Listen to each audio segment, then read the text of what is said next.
Puji Tuhan, Shalom Bapak Ibu. Wah, sore-sore atau siang-siang ini ya. Kayaknya udah sore tapi sepertinya siang ya. Baik, puji Tuhan. Nah, senang sekali sore ini saya bisa di tempat ini. Terima kasih buat ya memimpin gereja tempat ini, Pak Nehemia, juga Pak James yang kembali mengundang saya untuk kesekian kalinya ya. Baik, saya bersyukur buat tangan Tuhan yang ajaib membawa kita kembali berjumpa. Nama saya Pendeta Samuel Irwan. Saya datang dengan spesial, yaitu datang dengan istri saya. Dan saya bersyukur tadi malam sudah sharing kehidupan di tempat ini. Dan saya berdoa supaya banyak dari saudara yang malam tadi nggak datang. Hari ini Anda bisa mendapatkan dikuatkan, mendapatkan sungguh jalan yang kuat untuk makin mantap dan makin sungguh-sungguh setia dengan Tuhan ya. Bapak Ibu, baik. Saudara harus pahami baik-baik dalam hidup ini bahwa segala sesuatu yang terjadi dalam kehidupan kita itu terjadi bukan secara kebetulan. Artinya ada tangan yang tak terlihat yang senantiasa membentuk kehidupan kita setiap saat. Sekali lagi, ada tangan yang tak terlihat, yaitu tangan Tuhan, yang menuntun kehidupan kita mengalami itu semua. Tujuan Tuhan mengalami itu semua buat kita adalah Dia ingin membentuk sesuatu yang ilahi dalam diri kita. Ya Bapak Ibu, saya harus ingat baik-baik bahwa tangan Tuhan yang ajaib itu menghendaki sesuatu yang indah dalam hidup ini. Apa yang indah Pak? Bukan ketika Dia berhasil membuat Anda miskin jadi kaya. Apa yang indah Pak? Bukan berarti ketika kita sakit jadi sembuh. Itu memang bagian daripada keindahan. Tetapi yang menarik adalah ketika Bapak Ibu didapati Tuhan lewat benturan sana, benturan sini, problem silih berganti menimpa kita, ada yang disebut manusia batiniah itu yang terbentuk dalam diri ini, Bapak Ibu ya. Dan untuk membuat manusia batiniah itu terbentuk atau terjadi dalam hidup kita itu tidak mudah. Itu melewati lembah kekelaman, masa-masa yang sukar, supaya saudara-saudara bisa belajar bagaimana indahnya berjalan dengan Tuhan. Memang ikut Tuhan tidak menjamin Anda senantiasa mengalami keadaan yang indah terus ya. Ikut Tuhan tidak menjamin Anda mengalami masa-masa yang menggembirakan terus. Ada masa-masa sukar, ada masa-masa yang gak enak yang diizinkan Tuhan mengalami dalam hidup kita. Pernah baca Matius pasal 11 ayat 28?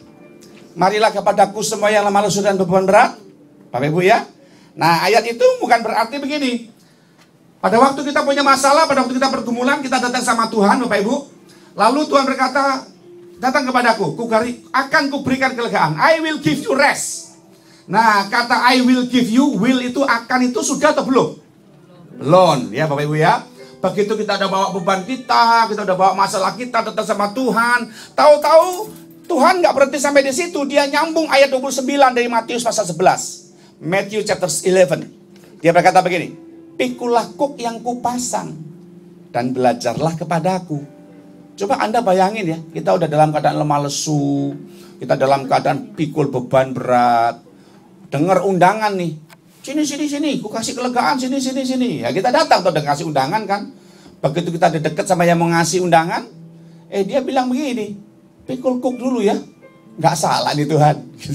Saya ini udah beban berat loh. Pikul beban sendiri aja udah lama lesu. Kok disuruh pikul beban lagi? Gak salah nih Tuhan. Makanya banyak orang Kristen kecewa ikut Tuhan dan ninggalkan Yesus. Kenapa?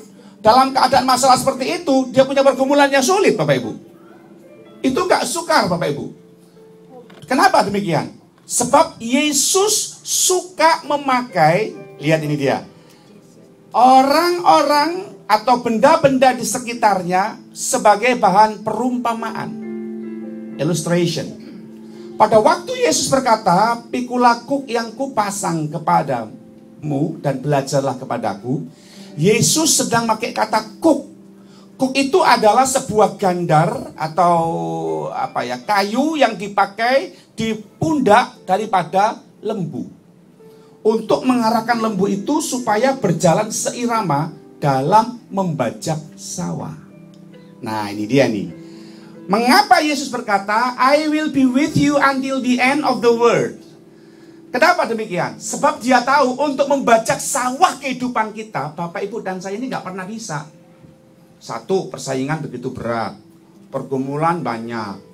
Sakit penyakit, waduh itu begitu macem-macem penyakit datang menimpa kita. Kita nggak bakal bisa mengalahkan mereka. Makanya Yesus berkata, come with me and being my partner. Jadilah partner saya. Sepertinya nih ya, pretend, ibaratnya nih begini. Dia seperti lembu di sebelah kanan, kita di sebelah kiri.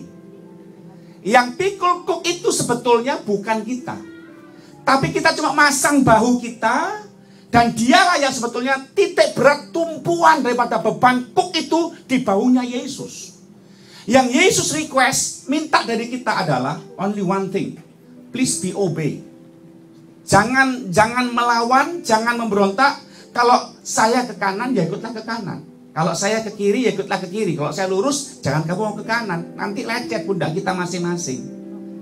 Nah, tahukah Bapak Ibu bahwa setiap kali kita ambil jalan sendiri dalam kehidupan kita, kita melukai hati Tuhan.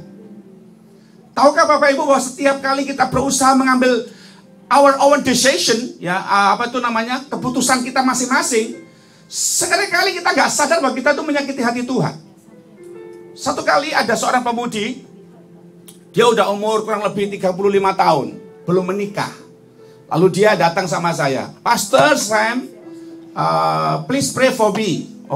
Oke, saya bilang begitu. Terus, pray buat apa? Pray for saya sekarang sedang doa puasa, fasting prayer. Oh ya? Puasa untuk apa? Saya bilang gitu.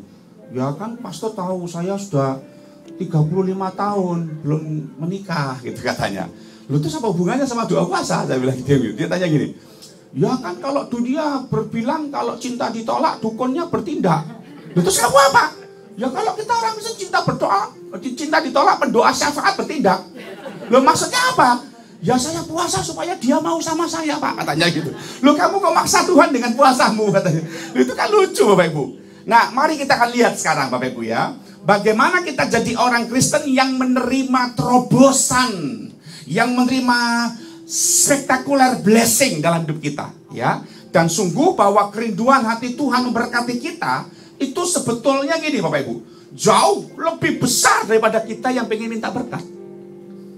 I repeat, kerinduan hati Tuhan memberkati kita itu jauh lebih besar daripada kita yang minta berkat itu. Anda tahu kenapa?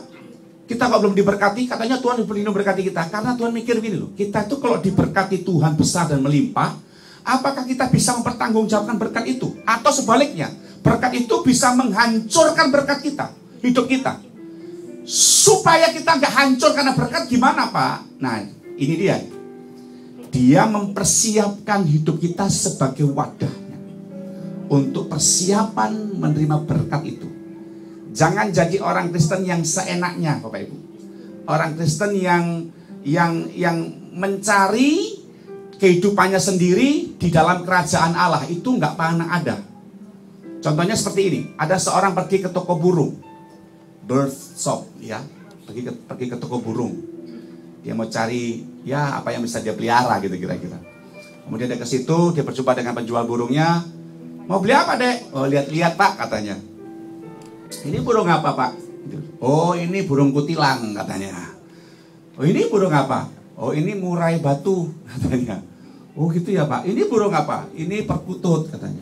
Semua ditanyain, tapi dia nggak ada satupun yang mau. Penjualnya tanya, emang lu mau cari burung apa sih? Saya cari Angry Bird, ada nggak ya, Pak? Ya nggak ada, gitu ya. Nah, coba jangan salah mengerti jadi orang Kristen ikut Tuhan. Maksud Tuhan dalam hidup kita begini, Bapak Ibu. Semua yang Tuhan sediakan dalam diri ini adalah bagian di mana Tuhan ingin mengajak kita untuk memahami bahwa semuanya akan kuberikan kepadamu kalau hidupmu udah siap. Nah, sekarang bagaimana cara Tuhan mempersiapkan hidup kita? Nah, ada tangan yang tak terlihat, yang tadi saya sampaikan di awal, membentuk karakter kita, membentuk hidup kita sebagai sebuah kehidupan yang dipersiapkan. Kalau hidup kita siap, ini dia luar biasa. Jangan ngomong soal berkat, sebab dia serahkan semuanya kepada saudara. Karena orang kalau hidupnya udah siap, dia nggak akan keblinger dengan berkat. Dia nggak akan lari dari Tuhan ketika berkatnya melimpah. Nah, sekarang ini persiapannya begini, don't talk about blessing first, ya. Jangan bicara soal berkat terlebih dulu, tapi persiapkan diri kita sebagai wadah, sebagai sebuah tempat untuk Tuhan persiapkan berkat. Gimana caranya, Pak? Saya ajarkan kepada saudara. Inilah yang kami alami di Bontang, sebagai tempat di mana saya mengembalakan di Bontang City, Kalimantan Timur. Baik, ini dia rahasianya. Coba buka bersama dengan saya. Look at the Gospel of Matthew, chapter 9 verse 14 until 17. Kita akan baca sama-sama Matthew chapter 9. Ya, saya mohon maklum sama Bapak Ibu kalau setiap kali baca ayat saya harus netesin mata dengan tears drop ini ya. Sebab in Indonesia many people calls me like a pastor without tears ya. Karena memang saya nggak punya air mata, makanya saya menggunakan tetes mata ini untuk melumasi bola mata saya supaya bola mata saya bisa bergerak. Kalau nggak ditetesin, bola mata saya nggak bisa bergerak. Jadi menjadi bola mata yang lengket.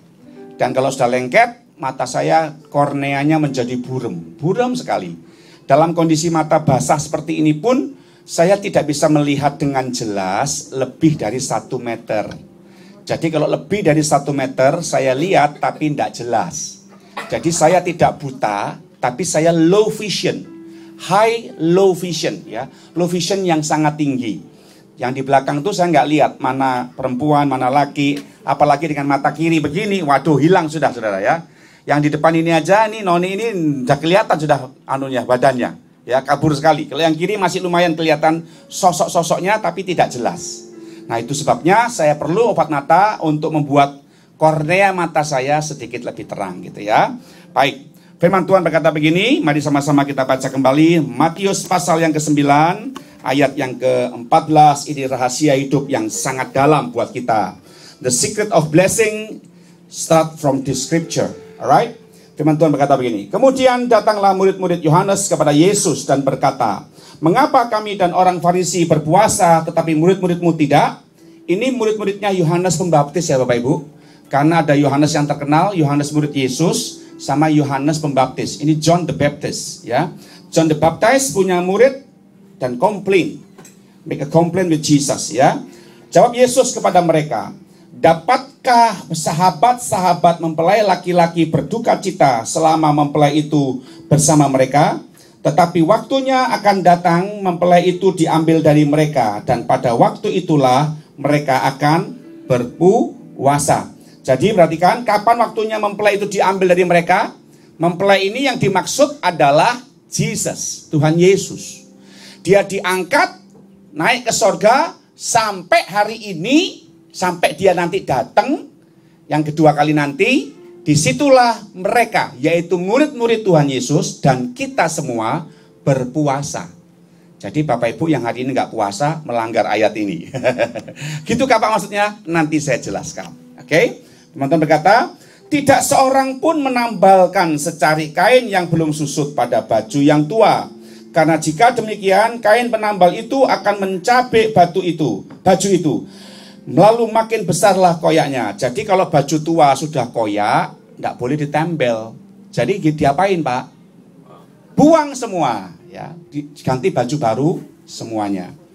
Begitu pula anggur yang baru tidak diisikan ke dalam kantong kulit yang tua. Karena jika demikian, kantong itu akan koyak sehingga anggur itu terbuang dan kantong itu pun hancur.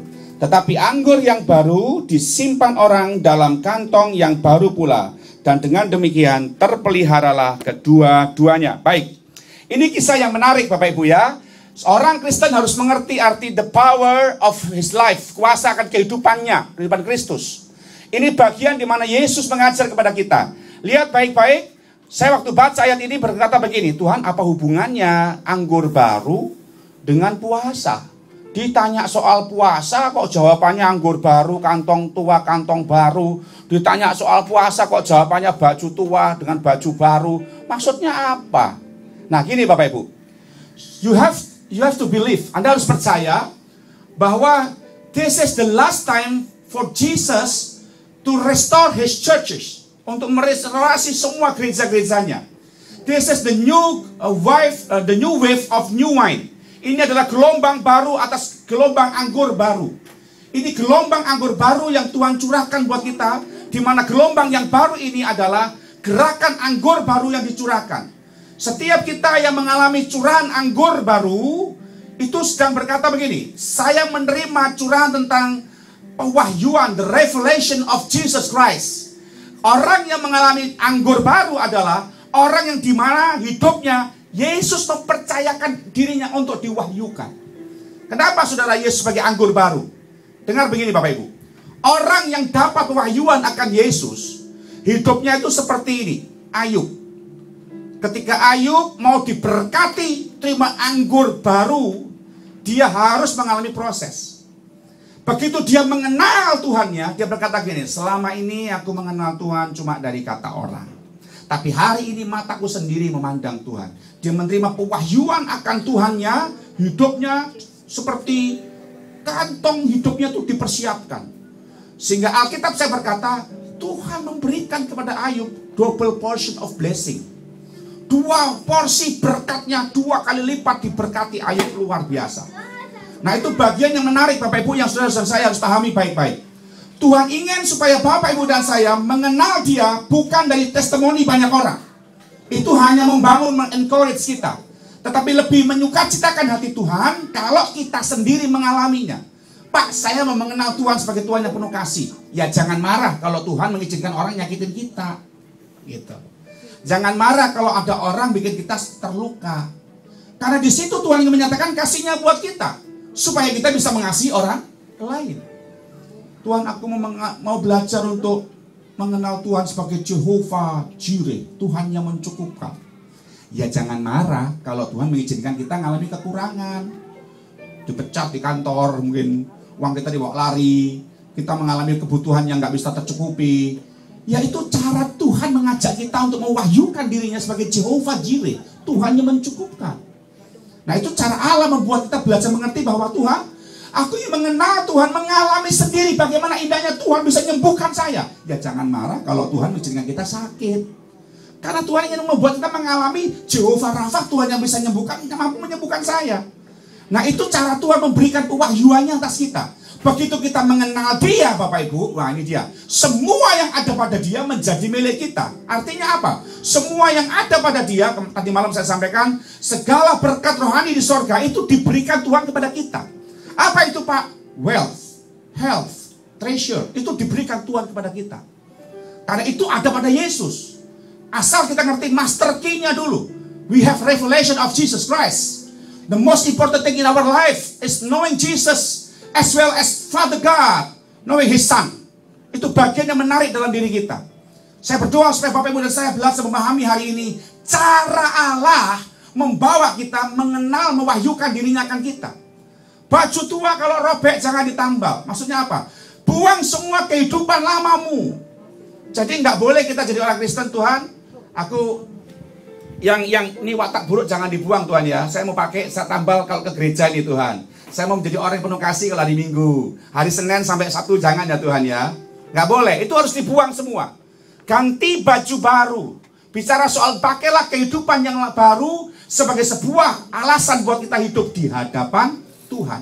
Semua watak buruk itu harus sengaja dikoyak Tuhan Bapak Ibu. Dan itu harus dibuang. Jangan ditambal-tambal. Kadang-kadang kita jadi orang Kristen begini, suka menutupi kejelekan dan dosa dengan perbuatan baik kita. Itu yang salah Bapak Ibu. Contohnya begini.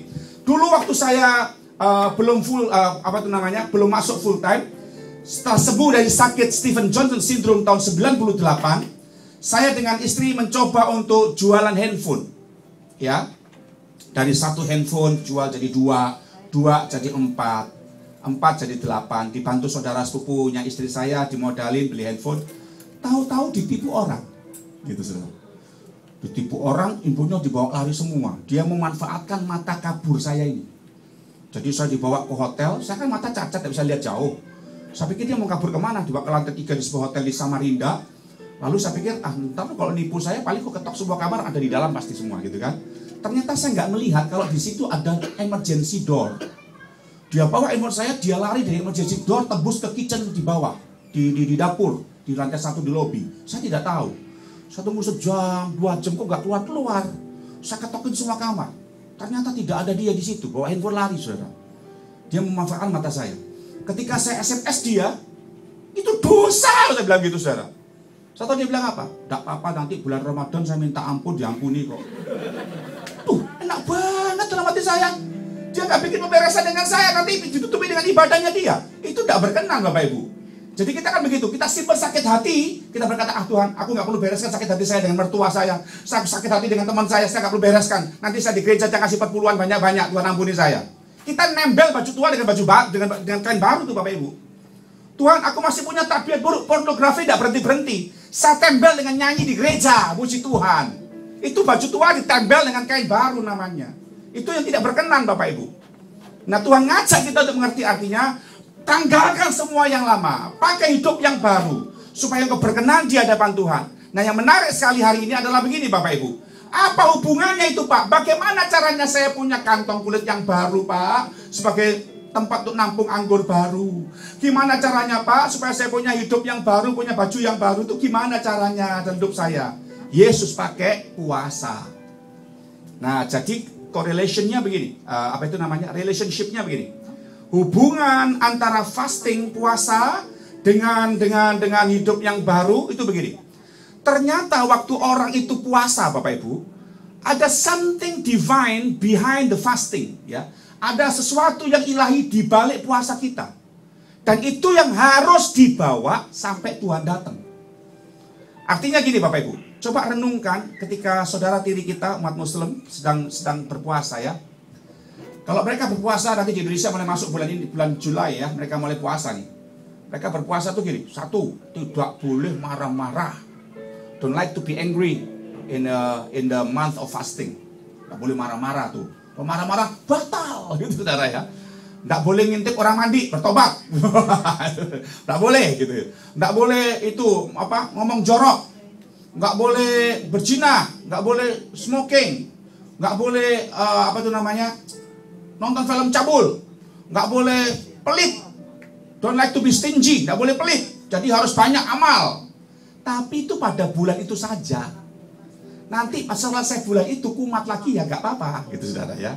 Artinya gini saudara, mereka menekankan nilai-nilai puasa moral hanya pada bulan itu waktu mereka puasa.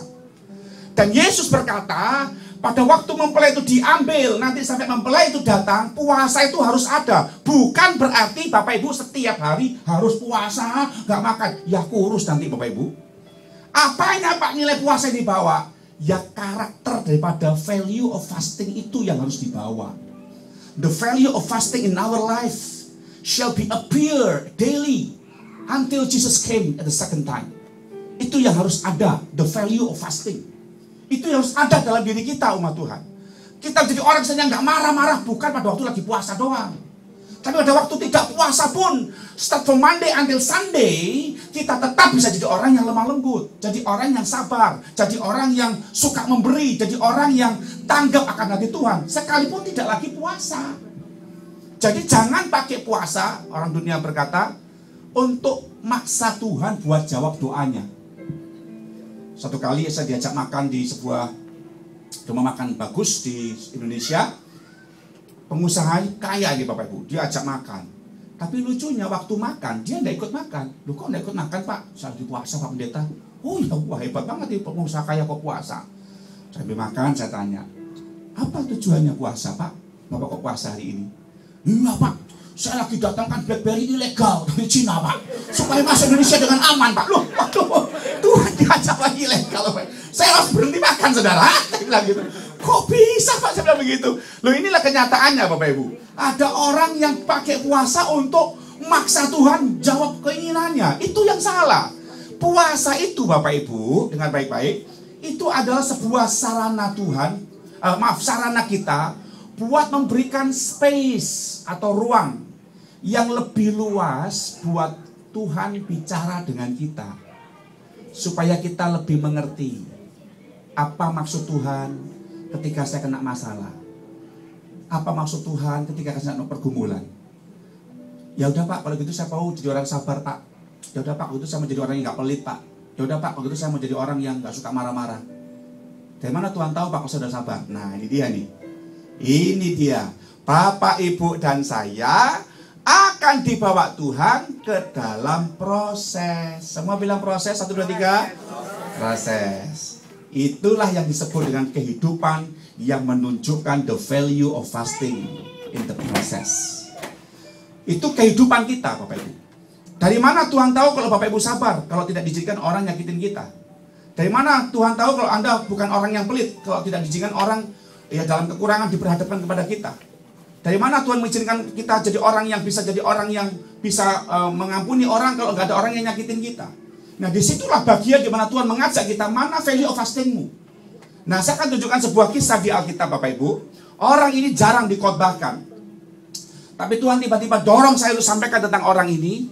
Dan orang ini mengalami sungguh perubahan yang luar biasa. Saudara jangan berpikir begini ya, Tuhan saya sudah pergi gereja bolak-balik keluar masuk gereja di Tuhan. Saudara cukup rohani. Sekali lagi, keluar masuk gereja Anda sesering apapun tidak menjamin Anda punya nilai puasa. Tuhan, Anda mau berkata kepada saya begini, Pak, saya nggak suka proses, tapi dengar baik-baik. Suka atau tidak, mau atau tidak, please get ready. Tuhan akan bawa Bapak Ibu ke dalam proses.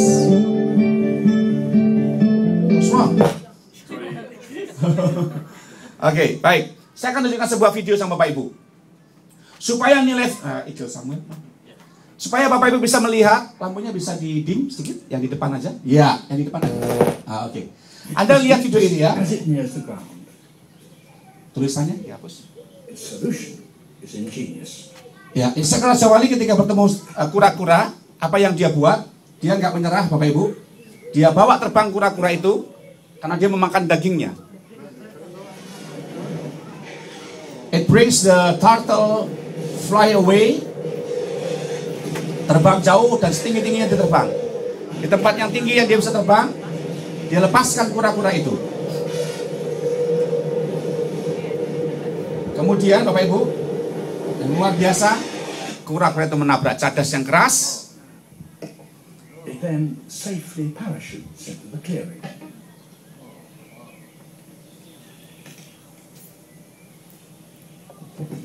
The impact separates the tortoise shell into two halves, like loosening a lid. Oke, jadi dia sudah cukup. Jadi dia bawa pulang, dibawa makan ke sarangnya, Bapak Ibu, dan menarik dimakan dengan keluarganya. Sudah cukup? Matikan Pak, sudah cukup? Iya, matikan. Nah, dia cuma pendek aja. Oke, ya. Jadi itu bagian yang menarik, Bapak Ibu. Ini adalah cara yang efektif bagi seorang yang mau punya hidup yang baru. Saya tahu untuk ngampuni orang yang nyakitin kita itu nggak mudah. Untuk bisa melepaskan tabiat buruk kita itu sukar. Gimana caranya Pak supaya bisa mudah? Naiklah ke hadirat Tuhan. The highest place in our life is the presence of God. Itu hal yang paling indah dalam hidup ini. Ketika engkau sukar ngampuni orang, naiklah ke tempat yang tinggi. Apa itu Pak? Hadirat Tuhan. Seperti saat ini. Itu makanya kalau hadirat Tuhan, sungguh-sungguhlah dengan Tuhan. Hadirat Tuhan itu adalah bagian yang menarik yang Tuhan tunjukkan kepada kita. Bahwa di sanalah tempat untuk kita menunjukkan bahwa aku mau berubah. Tabiat buruk yang kita bawa ke hadirat Tuhan Bapak Ibu, akan membuat kita merasa tidak layak dan harus dilepaskan. Di mana? Di hadirat Tuhan. Engkau punya pergumulan keuangan yang berat. Kau merasa manusiawi nggak bisa mendapatkan jawaban hidup itu saudara. Naiklah ke hadirat Tuhan. Di sana serahkan beban hidupmu kepada Tuhan. Dia yang akan menyelesaikannya di hadirat Tuhan itu. Nah, bagian itu yang Bapak Ibu dan saya harus pahami baik-baik. Bahwa hadirat Tuhan sesuatu yang indah. Saya tunjukkan sama saudara Bapak Ibu. Jangan masuk hadirat Tuhan. Jangan ikut Yesus dengan konsep kita sendiri. Itu akan sangat melukai hati Tuhan. Hadirat Tuhan dalam perjanjian lama itu disimbolkan dengan the Ark of Covenant. Ya, remember that? The Ark of Covenants. Tabut perjanjian. Tabut perjanjian pada zaman Imam Eli, Bapak Ibu, itu adalah sebuah perjalanan yang luar biasa, spektakuler sebetulnya. Imam Eli sudah tua, dia mempunyai dua orang anak, namanya Hofni dan Pinehas. Hofni dan Pinehas ini, Bapak Ibu, adalah seorang imam yang melayani Tuhan dengan caranya sendiri. Dia tidur dengan kalau laki-laki imam, kalau perempuan imim, gitu ya. Dia tidur dengan imim-imimnya. Waduh, pokoknya jatah untuk Tuhan dimakan sama dia. Dia korupsi, apa itu namanya, daging-daging persembahan. Itu jahat sekali dua orang ini. Dan Tuhan sedang mempersiapkan Samuel kecil pada zaman itu. Lalu bangsa Filistin menyerbu Israel, Bapak Ibu. Mereka lawan, Bapak Ibu. Ada waktu melawan, mereka kalah. Hofni Pinehas ingat, iya, ayo kita ikut cara nenek moyang kita. Kalau perang bawa tabut perjanjian. Lalu mereka masuk ke bait Allah. Tabut itu dibawa berperang bersama dengan pasukan yang ada. Mereka bersorak-sorai. Guruh riuh luar biasa. Orang Filistin heran. Loh, ada orang dikalahkan kok bersorak-sorak. Oh, mereka menyerang kita lagi. Mereka berpikir ada Tuhan, ada simbol kehadiran Tuhan, bisa membuat mereka mengalami kemenangan. Tapi dengar baik-baik. Disebabkan karena mereka tidak ikut konsepnya Tuhan. Mereka ada bersama Tuhan, tapi mereka tidak ikut konsepnya Tuhan. Mereka mengalami kekalahan yang luar biasa. Dan hal yang tragis, the Ark of the Covenant, for the first time, at those time, ditangkap, disita oleh bangsa Filistin. Ditaruh di Kuil of Dagon. Ya, ditaruh di Kuil Dagon, the Temple of Dagon. Ditaruh di situ. Keesokan harinya, Tuhan berperkara dengan bangsa Filistin. Patung, the statue of Dagon, tumbang di depan the Ark of Covenant. Puk, lehernya patah. Bukan cuma itu. Negeri Filistin pada 1 Samuel pasal 6 dan seterusnya dikatakan dihantam dengan tulah penyakit yang luar biasa. Boroklah segala macam. Lalu Raja Filistin heran. Kenapa kok kita jadi kayak begini? Ini pasti gara-gara dewanya orang Israel itu. Panggil semua dukun Filistin, kumpul semua. Mereka kumpul, mereka rapat gitu kira-kira. Ketua dukunnya bilang gini, oh gini aja sudah Tuanku Raja. Itu kalau memang gara-gara dewanya orang Israel, udahlah kita kembaliin dulu. Tapi cara ngembalinya gini, kita naikkan di atas gerobak. Apa itu namanya, dibawa oleh lembu yang masih baru menyusui. Kemudian kita taruh upeti-upeti di situ, emas-emas segala macam taruh di situ. Nah, kita lihat kalau lembunya itu nanti masuk ke wilayah orang Israel, bawa tabutnya itu, berarti betul tulah kita ini pasti gara-gara dewanya orang Israel. Tapi kalau bukan, kebetulan aja ini. Ayo kita coba. Dicoba sudah betul.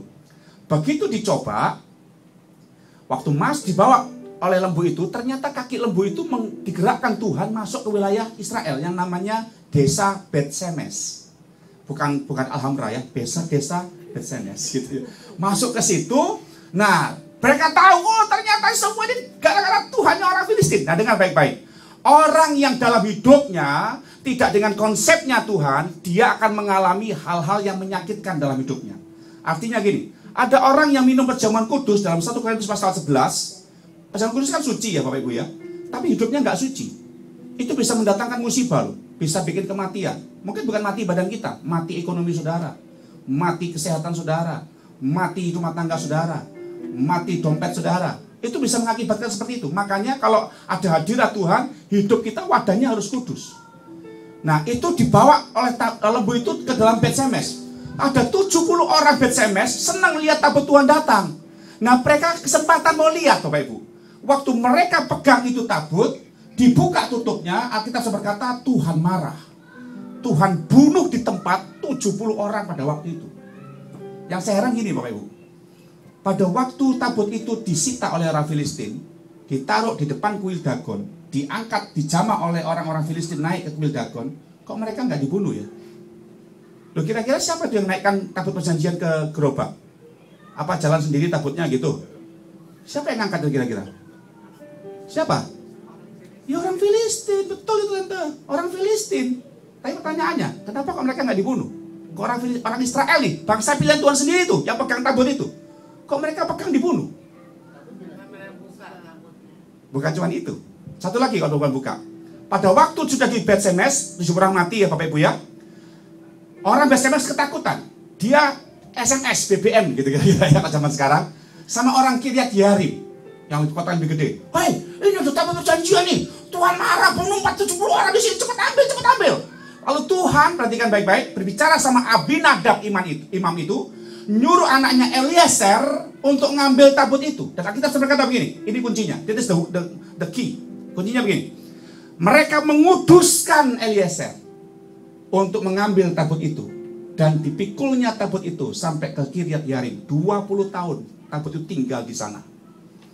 Setelah 20 tahun, Daud dengar, Daud sudah jadi raja. Ayo kita pindahkan lagi tabut itu masuk kota Sion, kota Daud. Daud pakai caranya orang Filistin, ditaruh di gerobak saudara tabut itu. Wah, Tuhan udah bad mood di sorga nih. Lu nari-nari jingkrak-jingkrak kayak orang gila loh. Buat nyeneng, kok kira aku senang? Wah, Daud jingkrak-jingkrak, bila roh Allah ada di dalamku, aku kan menari. Tapi tabutnya di gerobak. Tuhan gak pernah suruh orang Israel naruh tabut di gerobak, harus dipikul. Dia pakai konsep dunia Bapak Ibu. Nah ini dia nih, lihat baik-baik. Ada seorang yang disebut umat pilihan Tuhan, namanya Uza. Berdiri di samping tabut. Dia nggak coba-coba buka loh Bapak Ibu. Gerobak itu tergelincir rodanya, gubrok gitu ya. Tabutnya tergeser mau jatuh. Ini usaha menyelamatin tabut loh, maksudnya baik. Supaya jangan jatuh, cuma dipegang toh. Alkitab saya berkata, Tuhan bunuh usaha di tempat. Anda tahu apa perbedaannya? Kenapa orang Israel dibunuh? Padahal itu umat pilihan Tuhan sendiri, kok orang Filistin tidak? Jawabannya ini Bapak Ibu. Sebab mereka ngerti kebenaran, tapi tidak melakukannya. Orang Filistin tidak ngerti kebenaran, jadi tidak ada resikonya.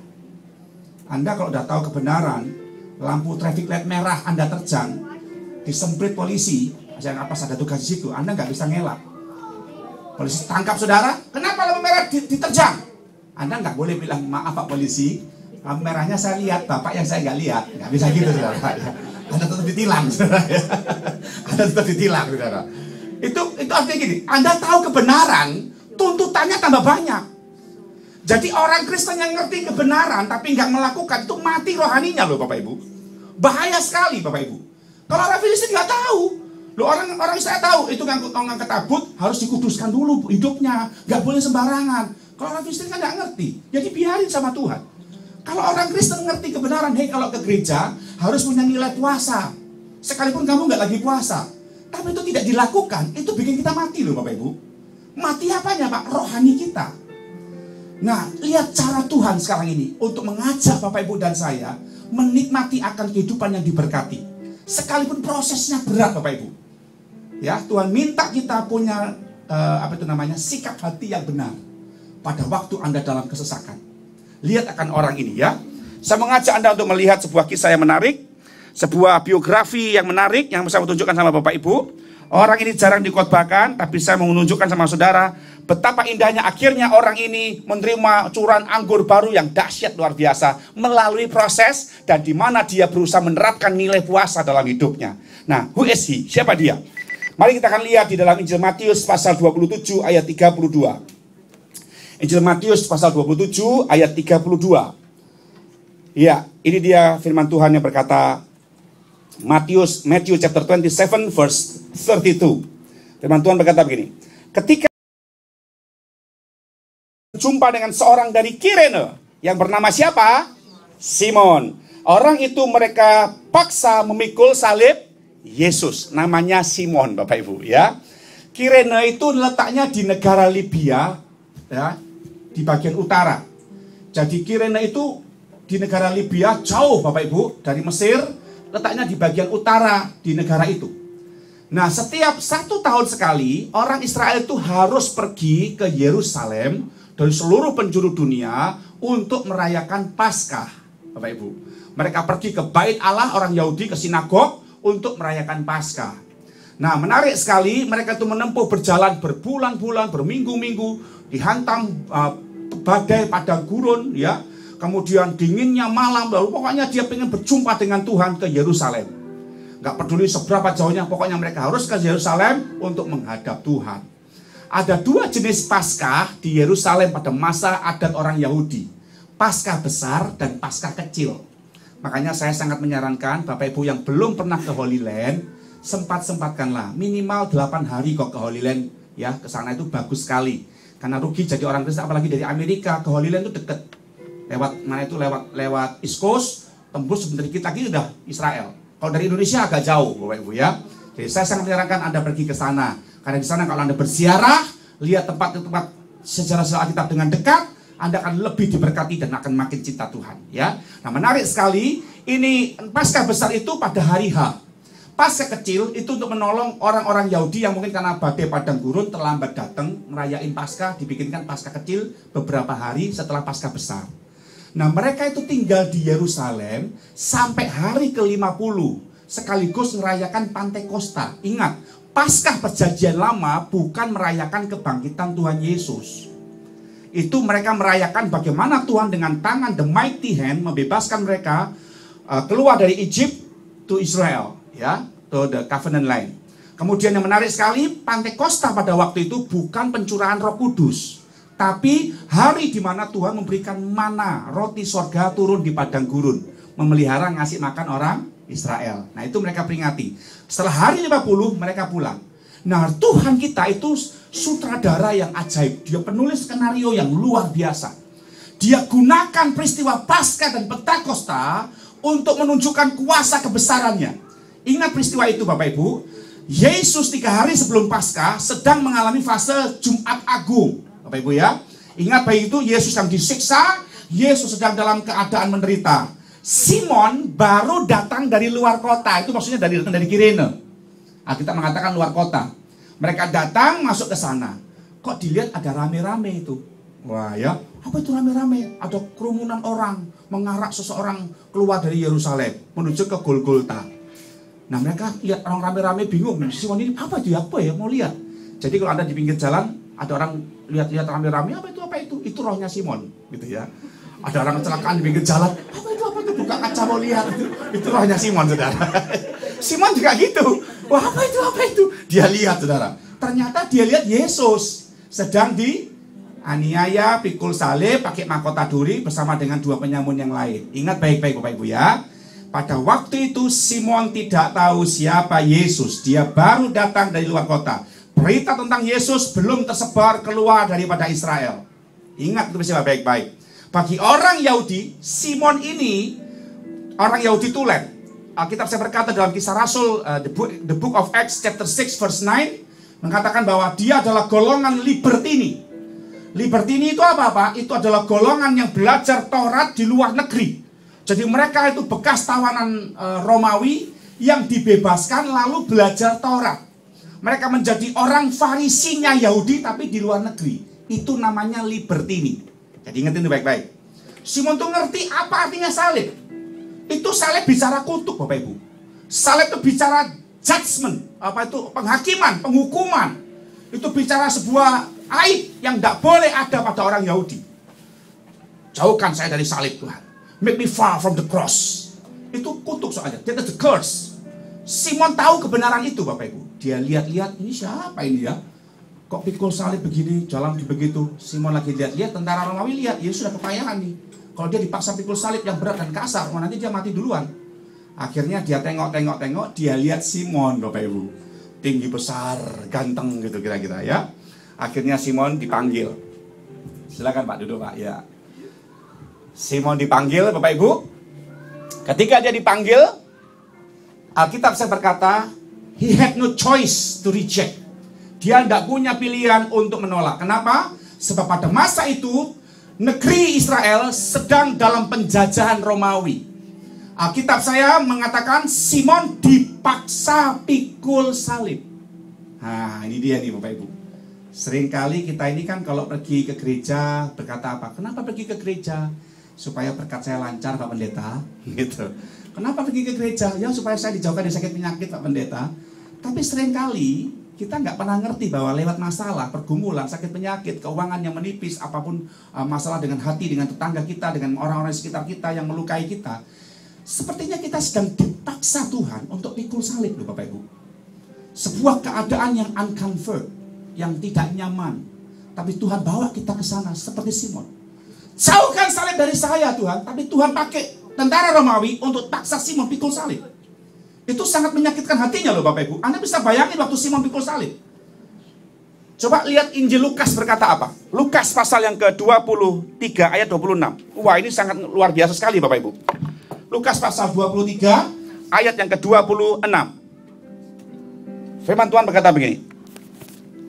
Ketika mereka membawa Yesus, mereka menahan seorang bernama Simon dari Kirene yang baru datang dari luar kota. Lalu diletakkan salib itu di atas bahunya. Perhatikan ini. Supaya dipikulnya sambil mengikut Yesus. Coba Anda bayangkan kalimat ini Bapak Ibu. Simon tanya, hei sini kamu. Tentara Romawi gak bilang ini, maaf pin BB-nya berapa? Berapa ongkosnya pikul salib ke Golgota saya bayar. Nah gitu Bapak Ibu. Alkitab berkata dia ditahan, ditangkap, lalu ditaruh salibnya di pundaknya. Pikul. Kau gak pikul, penjara kau. Waduh, Simon ketakutan. Dia disuruh pikul Bapak Ibu. Anda bisa bayangin kalimat kedua berkata begini, sambil mengikut Yesus. Itu yang saya gak suka kalimat itu pas jadi Simon. It's okay lah Tuhan, kalau memang saya harus pikul salib, saya mau jalan cepat-cepat ya Tuhan. Jangan lama-lama pikul salib ini, aku gak mau Tuhan. Anda bisa bayangin bagaimana Yesus jalan waktu itu. Dia udah dalam keadaan babak belur, badan hancur, muka udah gak bisa dikenalin lagi, darah muncul kemana-mana, badan udah sakit semua. Kemudian dia mungkin beberapa kali jatuh. Kalau Anda pergi ke Via Dolorosa di Israel, ada tempat di mana Yesus 2 kali jatuh, itu tidak benar Bapak Ibu. Itu tidak benar. Itu hanya rekayasa orang Katolik untuk membuat mereka mengalami perhentian. Padahal tidak. Alkitab tidak mengatakan Yesus jatuh berapa kali. Tapi yang jelas Yesus pernah ada di jalan Via Dolorosa. Dan menarik sekali Bapak Ibu, Yesus ada di sana. Dan yang menarik sekali, Simon harus berjalan di belakangnya Yesus sambil mengikut. Saya mau tanya, mengikut itu di depan atau di belakang? Nah, itu dia tuh. Itu yang tidak enak Bapak Ibu. Anda bisa bayangin perasaan Simon, aduh Tuhan, aku ini mau ke gereja, mau ke sinagog, mau ketemu Tuhan. Lah kok ketemu kutuk? Tidak salah kan Tuhan ini. Masa Tuhan tidak tahu hati saya? Satu kali ada seorang ibu telepon saya, Pak Samuel tolong bantu doa Pak. Loh kenapa Bu? Saya pulang gereja loh Pak, saya ke tempat parkir, mobil saya hilang dicuri orang Pak. Kok Tuhan tidak jaga mobil saya toh Pak? Emangnya Tuhan satpam jaga mobilmu? Saya bilang mobilnya hilang saudara, dicuri orang. Lihat, habis ketemu Tuhan malah ketemu musibah Bapak Ibu. Itu kan yang sering terjadi dalam hidup kita. Kita pengen berjumpa dengan Tuhan, tapi masalah datang menimpa kita. Sama kayak dialami oleh Simon. Nah disitulah sebetulnya nilai puasa harus keluar. Remember, kita nggak akan pernah ngerti bahwa di balik salib yang sedang Tuhan izinkan untuk kita pikul, ada tangan yang tak terlihat yang siap kasih kita pewahyuan anggur baru, yang siap promosikan hidup kita. Dan itulah cara Tuhan yang ajaib. Caranya unik, tak terselami oleh jalan dan pikiran kita. Tapi di balik itu ada kuasa yang dahsyat, yang kita berkata, not by might, not by power, but the Holy Ghost yang memberikan kita kekuatan itu. Dan itulah cara Tuhan yang ajaib menuntun kehidupan kita. Simon dalam keadaan, aduh Tuhan, apa kata orang Kirene ini nanti? Waktu Simon itu pasti punya dosa itu. Maka dia punya kutuk, punya dosa tersembunyi, makanya kena salib. Itu pasti disalah mengertikan seperti itu Bapak Ibu. Kira-kira enak gak disalah mengertikan? Gak enak loh Bapak Ibu. Saya punya mata begini aja disalah mengertikan orang. Saya dikira pura-pura sakit mata. Padahal dia gak ngerti resikonya orang mata kayak begini. Resikonya banyak Bapak Ibu. Sewaktu-waktu maut menimpa saya. Jatuh dari tangga sering. Salah panggil orang makanan pokok. Nabrak kaca sering. Salah masuk toilet wanita beberapa kali. Apalagi kalau toiletnya roknya simbolnya kurang mekar, saya suka salah masuk. Mesti perhatikan baik-baik ini simbolnya lagi untuk perempuan ini. Kalau roknya kecil sekali mekarnya, waduh saya gak lihat saudara ya. Jadi saya bilang sama pembangunan gereja kami di Bontang, kalau nanti bikin simbol, roknya tolong dimekarin. Supaya saya tahu itu toilet wanita. Bahaya Bapak Ibu. Salah gandeng istri orang 2 kali. Ya saya mau berkata sama saudara, bahwa sungguh-sungguh itu bagian penderitaan. Tapi kalau memang ini cara Tuhan mengajak saya untuk mengerti bagaimana mengeluarkan nilai puasa, mengapa tidak saya hargai? Ini adalah cara Tuhan. Untuk apa? Lihat mana the value of fasting in your life. Saya mau lihat, where is it? Jadi jangan cara pikul salib, disitulah Tuhan yang mengajak kita. Dalam keadaan kita pikul-pikul salib, Tuhan cepet dong selesain salibnya nih Tuhan. Tuhan bilang enggak, ikut di belakangku. Lama sekali kok jalannya Tuhan, cepetan dong dikit, malu dilihatin banyak orang nih Tuhan. Enggak, pelan-pelan ya. Anda bisa bayangin betapa gregetannya hati Simon. Sampai di Golgota, mungkin dia berkata dia banting salib. Ini gara-gara kamu lecet semua pundak saya ini karena pikul salib. Udah langsung dia pergi menghilang. Dan tidak dikisahkan lagi. Tapi jangan lupa, 3 hari kemudian, Yesus bangkit dari antara mati. He rose from the dead. Dia keluar daripada kematian. Satu kota itu heboh saudara. Kemudian sampai hari ke-40, Yesus naik ke sorga. Ini dia nih ya, lihat baik-baik. Hari ke-50, 10 hari kemudian, ada angin yang begitu dahsyat dan aneh masuk ke negeri perjanjian. Gitu ya. Seluruh negeri itu sedang merayakan Pentakosta. Orang-orang tinggal di luar negeri yang ada di kota itu sedang menantikan memperingati Pentakosta. Tuhan sang skenario, penulis skenario yang terhebat, sutradara yang terbaik. Dia pakai kesempatan itu memperingati hari pencurahan Roh Kudus. Dia berikan Roh Kudus pada waktu itu Bapak Ibu. Dan semua orang dengar kemana angin itu pergi. Ternyata angin itu pergi ke loteng Yerusalem, upper room. Sampai sekarang masih ada tempatnya Bapak Ibu. Indah sekali. Beberapa kali saya bawa rombongan berdoa di situ. Mereka dilawat Tuhan. Itu ada satu tim saya lagi berdoa di loteng Yerusalem. Lantainya batu Bapak Ibu. Tidak pakai karpet begini, batu sampai sekarang. Dia jatuh mukanya ke situ. Bapak Ibu, kencang sekali. Tapi nggak berdarah, nggak patah sedikit pun. Dia malah dipenuhi Roh Kudus sampai sekarang tempat itu masih ada. Dan antri kalau mau doa di situ. Dan yang luar biasa, Petrus dan murid-murid yang lain dipenuhi dengan Roh Kudus. 3.000 orang berkumpul di loteng Yerusalem itu. Apa itu? Ada apa itu? Kok masuk ke dalam pintu itu? Petrus dengan keberanian yang Roh Kudus berikan, dia buka pintu dan dia lihat 3.000 massa di depan gedung itu. Petrus khotbah, saudara. Dia preaching, dia khotbah tentang siapa? Orang yang mereka anggap penjahat 50 hari yang lalu. Orang yang mereka anggap dursila, orang yang mereka anggap kutuk 50 hari yang lalu. Dia sampaikan tentang Yesus. Nah, dengar baik-baik. Kisah Rasul pasal 1 berkatakan, di sana ada begitu banyak orang berkumpul dari berbagai kota, termasuk dari Kirene, dan ada Simon di situ, Bapak Ibu. Simon kaget dengar. Loh, jadi orang yang kupikulkan salibnya itu, salibnya Tuhanku sendiri toh. Ya ampun Tuhan, aku berbahagia, aku bersyukur kau pilih aku pikul salibmu Tuhan. Dari perasaan malu, perasaan kesal, jadi perasaan bangga akan Tuhan. Mungkin dia bilang sama sebelahnya, "Hei, kamu tahu enggak siapa yang pikul salib dan dikhotbahkan Petrus itu?" "Enggak tahu." "Aku yang pikul." "Lu mana buktinya?" "Nih, lecet semua nih. Nih buktinya nih." Wah, diobati ya. Jangan, biar buat kenang-kenangan. Dia bangga luar biasa, saudara. Wah, dia berkata, "Aku Tuhan bersyukur." Dan dia termasuk salah satu orang yang ikut dibaptis pada waktu itu, Bapak Ibu. Dan dia pulang ke Kirene. Wah, luar biasa. Dengan semangat perjanjian baru. Dan Tuhan promosikan Simon hanya dari gara-gara pikul salib. Hanya gara-gara dia mengalami proses yang dia nggak suka. Dan yang menarik sekali, satu Kirene bertobat terima Yesus gara-gara Simon. Dan istrinya sangat dihormati oleh Paulus. Anaknya Alexander dan Rufus menjadi tokoh agama Kristen di kota Roma pada masa itu, yang sangat dihormati oleh Paulus. Hanya dia seorang bapak yang ngerti bersikap hati yang benar saat pikul salib. Hari ini Bapak Ibu yang kekasih, Tuhan minta nilai puasamu bukan untuk kebaikannya dia sebetulnya. Itu justru demi kebaikan kita sendiri. Ada hal-hal yang kau nggak pernah suka. Penantian doa yang cukup lama kayak saya, 15,5 tahun mata begini. Nggak kuat saya pikul salib Tuhan. Tuhan, kalau aku harus sakit Tuhan, bisa lah Tuhan. Bagimu kan, yalah sebentar aja nyembuhkan mata saya bisa. Tapi kenapa saya harus menunggu 15,5 tahun saya mata begini Tuhan? Udah begini difitnah orang lagi katanya saya pura-pura sakit mata. Katanya obat mata saya ini isinya air putih biasa. Kok keterlaluan aja orang itu Tuhan. Dia berjanji mengobatkan mata saya Bapak Ibu di satu negara. Tiba-tiba dia memungkiri janjinya yang telah digembar-gemborkan di gerejanya. Supaya dia nggak malu kalau dia ingkar janji. Dia fitnah saya, katanya saya pura-pura sakit mata jadi nggak perlu diobatkan. Terlaluan nggak Bapak Ibu? Padahal hari ini kalau dokter mata di LA, kalau ada membayarin silakan bawa saya ke sana. Ayo. Saya buktikan mata saya, kalau nggak sakit saya bayar sendiri obat mata saya. Benar?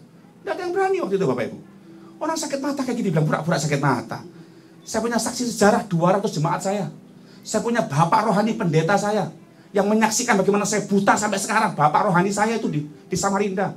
Mereka saksi sejarah kok dia fitnah dan banyak orang terpengaruh Bapak Ibu. Saya cuma berkata, Tuhan, berat salib saya Tuhan. Sudah belum disempitkan orang Tuhan. Mana kebaikanmu? Tuhan berkata, justru itulah kebaikanku. Aku mau lihat nilai kuasamu keluar. Enak gak difitnah Bapak Ibu? Engkau harus menelan apa yang engkau gak harus telan. Engkau harus menanggung apa yang engkau gak harus tanggung. Tapi dengar baik-baik, kalau nilai kuasamu keluar, saya tahu nomor handphonenya orang yang nyakitin saya.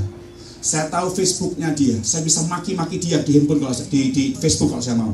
Atau saya telepon dia kalau saya mau. Saya gak minta makan sama dia kok. Ngapain saya takut sama dia? Saya bisa seperti itu kalau saya mau. Tapi kalau itu saya buat, saya gak punya nilai puasa di hadapan Tuhan. Saya gak punya hidup yang baru di hadapan Tuhan. Karena kekristenan itu begini Bapak Ibu. Yesus menawarkan nilai-nilai baru dalam hidup kita. Pada waktu murid-murid Tuhan Yesus di perjamuan terakhir, dia ambil cawan. Inilah cawan perjanjian baru yang dimeteraikan oleh darahku. Pada waktu murid-murid minum cawan itu, sampai hari ini Bapak Ibu perjamuan kudus minum cawan perjanjian baru. Hari itu kita terikat dengan hukum perjanjian baru. Nggak boleh dengan cara sendiri mengatasi masalah. Harus punya nilai puasa supaya hidupmu itu yang baru. Sebab kalau hidupmu baru, kerohanian terbentuk, manusia batiniamu terbentuk, ini yang luar biasa. You will be blessed. You will be very blessed. Kau akan sangat diberkati luar biasa oleh Tuhan. Dan jujur saya mengalaminya. Saya dengan istri mengalami bagaimana berkat itu datang. Bukan dengan kekuatan kami. Kami ditempatkan di kota terpencil seperti Bontang. Tapi di sana mata kami menyaksikan kekuatan Tuhan yang luar biasa. Tuhan suruh kami bangun gedung 5 lantai Bapak Ibu, lengkap dengan rumah sakitnya. Itu alat-alatnya aja sangat mahal, ratusan juta Bapak Ibu saya beli alat-alat rumah sakit. Dan tidak ada keuntungan spesial pun yang saya dapatkan dari rumah sakit itu sampai hari ini. Malah kami terus subsidi terus untuk operasional rumah sakit. Kalau ada ibu-ibu yang melahirkan tidak mampu, tidak perlu bayar. Pulang dapat oleh-oleh, satu tas cantik lengkap dengan perlengkapan bayi di dalam. Nanti 6 bulan bayinya sudah mulai belajar jalan, datang ke klinik kami. Kami kasih baby walker gratis, bawa pulang. Bukan yang murahan, tapi yang bagus, yang ada musiknya, bisa bunyi itu Bapak Ibu. Anda mau dapatkan semua yang mau melahirkan, silakan melahirkan di Bontang. Mahal tiketnya Pak. Tapi itu yang saya buat di sana Bapak Ibu. Dan saya menunjukkan bahwa inilah kehidupan yang diubahkan. Saya bilang sama Tuhan, saya memang tidak punya uang untuk bangun itu. Tapi hari ini saya punya hati yang bisa saya pakai untuk membangun itu semua. Dan itu jadi sampai hari ini Bapak Ibu. Saya tahu pergumulanmu berat hari ini. Tapi sekali lagi adalah cara Tuhan untuk lihat mana nilai puasamu. Hari gini ikut Yesus nggak punya nilai puasa, kasihan dia lu. Ya, Tuhan ingin ngajak kita untuk belajar mengenai satu perkara. Mari Tuhan, sama punya hidup yang diubahkan. Kau menjadi satu pribadi yang mengalami terobosan dalam hidupmu, punya kehidupan jadi anggur baru. Amin. Jangan berdoa minta anggur baru sebelum wadahnya siap. Kenapa Pak gitu Pak? Iya, kalau dipaksa nanti bocor, anggurnya terbuang. Maksudnya apa Pak? Nih mata saya. Tolong Pak, yang itu sebuah ganjaran. Mata saya ini bisa seperti ini akibat saya sebagai contoh konkret belum punya wadah yang siap, cari anggur baru, cari berkat, cari keuangan. Ini resikonya. Ya, saya merasa diri hebat, saya lari dari pelayanan, saya kejar duit. Sampai akhirnya peristiwa itu terjadi. Saksikan pria yang ini hanya ilustrasi Bapak Ibu ya, peristiwa tentang saya yang didramakan oleh Solusi. Hangus terbakar. Dokter sudah angkat tangan dan tidak ada lagi kemungkinan dia bisa bertahan.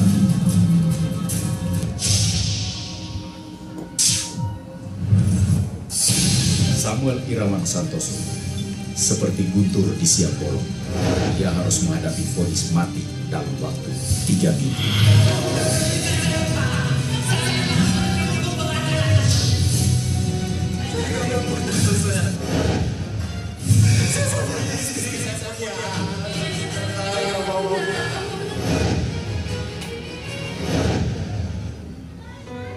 Samuel, seorang profesional yang sukses dalam karir. Cita-cita untuk membahagiakan istri dan keluarganya terwujud sudah. Pada waktu itu perasaan saya bangga sekali. Saya merasa ya sebagai seorang pria yang berhasil. Pada waktu itu saya lupa bahwa saya sudah jauh dari Tuhan. Namun saat ia menikmati semuanya itu, sesuatu terjadi pada dirinya. Tanggal 1 Januari tahun 1998 pada waktu itu tiba-tiba saya mulai merasa demam. Tenggorokan ini sakit, kemudian mata saya itu merah. Kamu kenapa? Iya emang tenggorokan aku sakit banget. Terus badan aku sakit semua lagi. Iya, mata aku juga merah banget kok. Karena lihat mata saya merah, dia bilang ini kok sana berobat, adik takut mata merahnya nular ke anak kita. Kok berobat aja ya kok ya? Masih sejalannya? Dalam waktu saya ambil sepeda motor saya mau pergi ke dokter mata itu, tangan saya ini megang apa-apa itu sakit sekali, seperti ditusuk-tusuk duri gitu telapak tangan saya ini. Akhirnya saya berangkat ke dokter mata. Sampai di dokter mata, waktu beliau periksa mata saya, pegang pelipis saya ini, dia bilang, Pak badannya kok demam gitu. Ini nanti saya kasih obat penurun panas sekalian ya, saya dikasih obat penurun panas. Kondisi mata Samuel tidak juga membaik, malah tubuhnya menjadi demam. Istri saya was-was. Gimana kalau ke dokter umum aja? Biar kok cepet sembuh. Dengan badan demam ya, mata merah, saya nekat pergi ke dokter umum. Lalu dibuka baju saya mau diperiksa. Dia kaget karena lihat bintik-bintik merah di tangan, kemudian di beberapa bagian dada dan punggung. Setelah diperiksa ini, dilihat mata saya, dia berkata, Saya akan buatkan resep obat untuk Bapak gimana? oh enggak apa-apa dok, kantor yang bayar. Dengan harapan cepat sembuh, Samuel pun bergegas menuju apotik. Sampai di apotek. Ini Pak, tolong diberikan obatnya Pak. Apotekarnya ini tanya sama saya, Pak, ini tidak tinggi dosisnya. Saya sudah dalam keadaan waktu itu udah badan panas, belum cepat pulang, cepat istirahat ya. Saya cuma bilang begini sama itu apoteker, udah Pak, mau dikasih dokternya itu ya udah itu aja saya bilang. Setelah obatnya dikasih sama saya masih beli lagi beberapa obat bebas untuk menurunkan panas dan melegakan tenggorokan. Ada satu jenis antibiotik untuk melegakan batuk. Tanpa pengetahuan istri saya minum obat dokter mata, obat dokter umum, obat bebas yang tadi saya beli supaya saya cepat sembuh. Saya minum obat pun udah nggak pakai berdoa lagi. Dalam waktu 4 kali minum, tiba-tiba badan saya demamnya kok rasa tambah tinggi, tenggorokan saya tambah sakit, lalu bintik-bintik merah itu mulai seperti melepuh, menyebar dari tangan terus ke dada, terus ke punggung, terus ke leher, tengkuk, sampai ke wajah saya. Pada waktu istri saya lihat gejala seperti itu, dia terkejut. Loh kok kamu kenapa? Kok bisa kayak gini? Kok bisa melepuh gini? Kenapa? Dan waktu dia sentuh itu mulai terasa pedih, gitu saya takut. Akhirnya dia telepon teman saya. Iya, Sam sakit.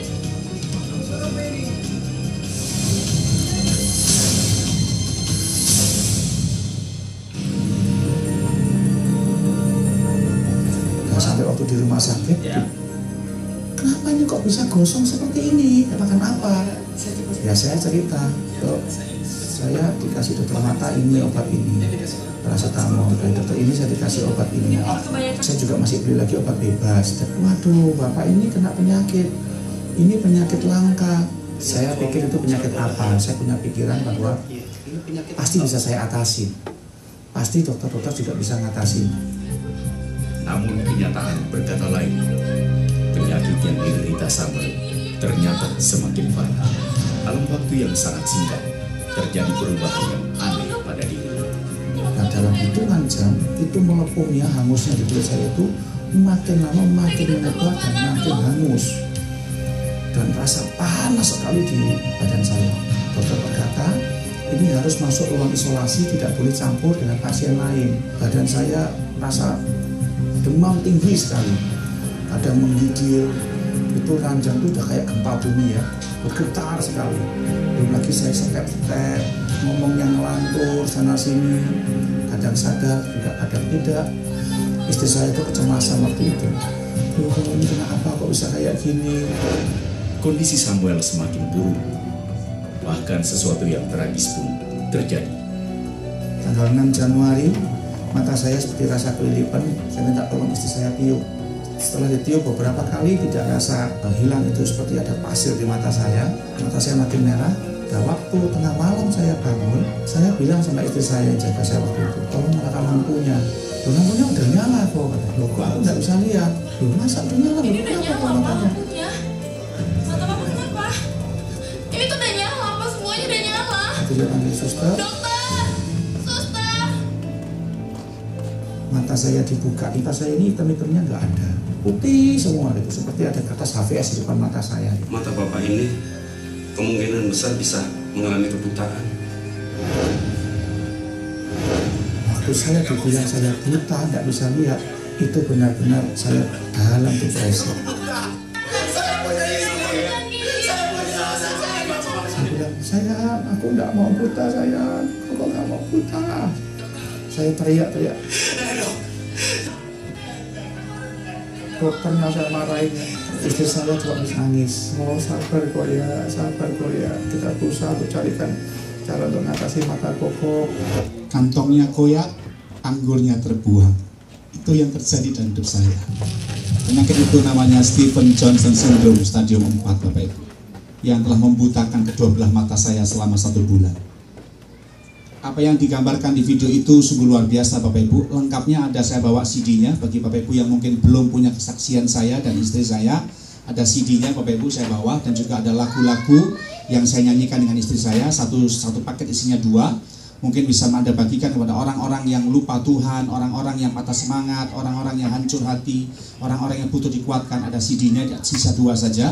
Dan saya berdoa supaya Bapak Ibu bisa membantu saya menyelesaikan finishing daripada gedung kami ya, dengan sound system dan juga rencana bangunan tahap lantai 5 dan juga pembelian lahan parkir. untuk gereja kami dengan membeli CD itu. Dan saya berdoa supaya Bapak Ibu mulai memahami hari ini. Jangan coba-coba cari anggur baru kalau hidup kita belum siap. Nanti hancur seperti yang saya alami. Uang yang saya cari habis, kena biaya yang cukup tinggi, kemudian badan saya hancur Bapak Ibu. Disebabkan karena apa? Cari anggur baru, hidupnya nggak siap. Jadi cara Tuhan nyiapkan hidup kita lewat proses, pikul salib, lewat keadaan-keadaan yang tidak enak. Di situ Tuhan ingin supaya kita memiliki hidup yang siap. Kalau sudah hidup kita siap, gak usah minta berkat. Tuhan akan sediakan dengan begitu ajaib. Dan saya mengalaminya. Saya melewati proses pikul salib yang cukup panjang setelah sembuh dari sakit itu. Dan setelah peristiwa sakit itu saya berkata, Tuhan, sakit Stephen Johnson Syndrome ternyata mampu melembutkan hati saya. Saya dulu temperamental Bapak Ibu. Saya jadi satu orang yang suka marah, suka tersinggung. Tapi setelah penyakit itu, saya nggak kuat mengatasi penyakit itu. Disitulah saya bertobat dan saya kembali kepada ladang pelayanan. Saya tinggalkan ladang pelayanan hanya untuk cari kaya Bapak Ibu. Saya tinggalkan ladang gereja di Kalimantan Timur, di Mangkupalas, hanya untuk cari kekayaan. Sampai akhirnya Bapak Ibu kena penyakit itu. Dan sekarang saya ditempatkan Tuhan di Bontang. Saya berkata, Tuhan, saya nggak cari kekayaan. Kalau mau melayani, ngerti arti pelayanan Bapak Ibu, kami belajar memahaminya di Bontang. Sukar sekali. Sampai hari ini saya jadi gembala, saya nggak ngambil kas gereja untuk diri saya pribadi. Saya bagaimana melayani mereka dengan apa yang ada pada kami. Dari semua yang bisa kami korbankan, kami korbankan. Termasuk kenyamanan istri dan 2 putri saya pada waktu itu kami pindahkan ke Bontang Bapak Ibu. Kami tinggal di rumah kontrakan, anak saya 4 tahun tidur, 2 tahun lebih. Ya hampir 4 tahun ya saya rasa ya, 2008 sampai 2012. Tidur di atas lantai cuma dengan spons tipis gini Bapak Ibu. Sampai pada 2012 yang lalu. Dan saya berkata, Tuhan, kami tetap bisa bersyukur dengan kebaikan Tuhan.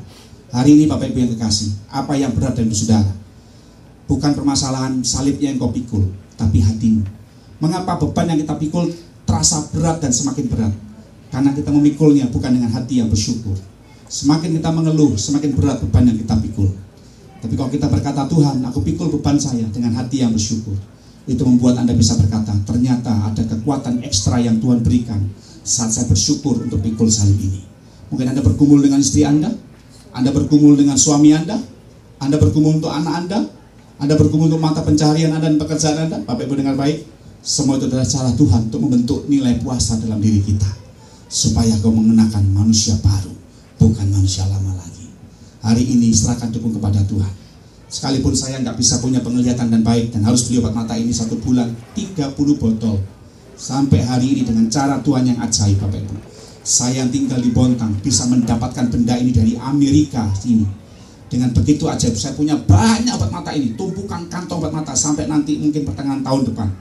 Dengan begitu ajaib Tuhan sediakan tumpukan begitu banyak. Bahkan ini pun sudah expired. Sekarang ini berarti buat saya berbuang sayang. Saya tumpangin tangan, saya berdoa, Tuhan kuduskan obat mata ini supaya tidak ada efek samping ketika ini sudah expired. Ini sudah November 2012. Saya masih banyak yang September 2012 di rumah. Kadang saya pakai, Bapak Ibu saya teteskan. Karena kasih Tuhan tidak terjadi apa-apa loh Bapak Ibu. Tapi jangan berkata di obat di rumah, ini udah expired, saya mau ngajari doain, nggak apa-apa kok. Enggak, saya enggak saja Bapak ya. Ini iman saya, jangan tiru-tiru. Ya, jadi saya berdoa supaya hari ini Anda bisa berkata, Tuhan, ternyata kalau saya punya masalah, itu cara Tuhan untuk ingin lihat mana nilai puasa saya. Sekalipun Anda tidak berpuasa, tapi nilai puasa harus ada sampai Tuhan datang. Amin Bapak Ibu. Kita pakai berdiri sama-sama di hadapan Tuhan.